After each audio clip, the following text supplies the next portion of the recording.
വിഷുവിന് തലേദിവസം രാവിലെ തന്നെ ഞങ്ങൾ കണിക്കൊന്ന പറിക്കാൻ വേണ്ടിയാണ് പോകുന്നത്. അപ്പം ഞങ്ങളുടെ വീടിനടുത്തൊരു സ്കൂളുണ്ട്, അവിടെ ഇഷ്ടംപോലെ കൊന്നമരമുണ്ട്. അപ്പം രാവിലെ തന്നെ പോയി പൂ പറിക്കുകയാണ്, കാരണം വൈകുന്നേരം ആയാലും ഒന്നും കിട്ടില്ല എന്നറിയാം. അപ്പം ഞാനും അച്ഛനും രാവിലെ പോയി പറിച്ചുകൊണ്ട് ഇരിക്കുകയാണ്. കുറേ കൊന്നപ്പൂ കിട്ടി, കാരണം അതിരാവിലെ ആയതുകൊണ്ട് താഴെ നിന്ന് കയ്യെത്തുന്ന അത്രയും ഉണ്ടായിരുന്നു. പിന്നെ ഞാൻ അവിടെ ഒരു ചെടി കണ്ടു, അത് എൻ്റെ ഗാർഡനിലില്ല. അപ്പം അതിൻ്റെ ഒരു നല്ലൊരു തൈ നോക്കി അതും ഒരെണ്ണം അവിടെ നിന്ന് എടുത്തിട്ടുണ്ട്. പിന്നെ അയ്യത്ത് പോയി ഒരു ചക്കയൊക്കെ സെറ്റാക്കി. അങ്ങനെ കണി വെക്കേണ്ട സാധനങ്ങളെല്ലാം റെഡിയായി. ഇനി നെക്സ്റ്റ് ക്ലീനിങ് പരിപാടി. അപ്പം ഞാൻ മിറ്റവും തൂത്തു, പിന്നെ വീടിൻ്റെ അകത്ത് തുടക്കുകയൊക്കെ ചെയ്തു. അനിയൻ്റെ പരിപാടി വിളക്ക് എല്ലാം മിനുക്കിയെടുക്കുക. അപ്പോൾ ഒത്തിരി വിളക്കുണ്ടായതുകൊണ്ട് അമ്മയും അച്ഛനും കൂടി അതെല്ലാം മിനുക്കിയെടുക്കുകയാണ്. അപ്പം എനിക്കും പണിയുണ്ട്. ഞാനാണെങ്കിൽ കൃഷ്ണനെ കണ്ണനെ പൊടിയൊക്കെ തൂത്ത് കുറച്ച് ചിലതുപോലെ അവിടെ ഇവിടെയൊക്കെയാണ്, അതൊക്കെ തൂത്ത് മാറ്റി.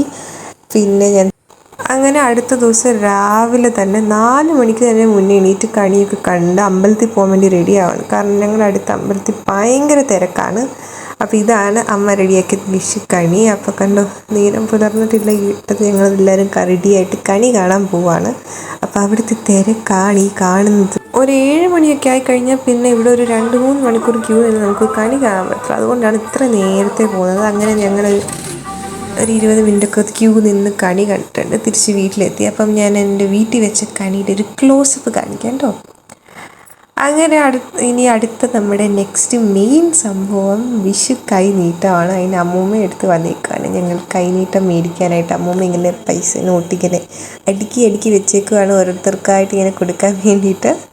അങ്ങനെ കൈനീട്ടമൊക്കെ കിട്ടി. ഇനി നെക്സ്റ്റ് എന്ന് പറഞ്ഞാൽ നമുക്കിനി സദ്യയുടെ പരിപാടികളാണ്. അപ്പം ഞാനാണ് പായസത്തിന് ഇൻചാർജ്.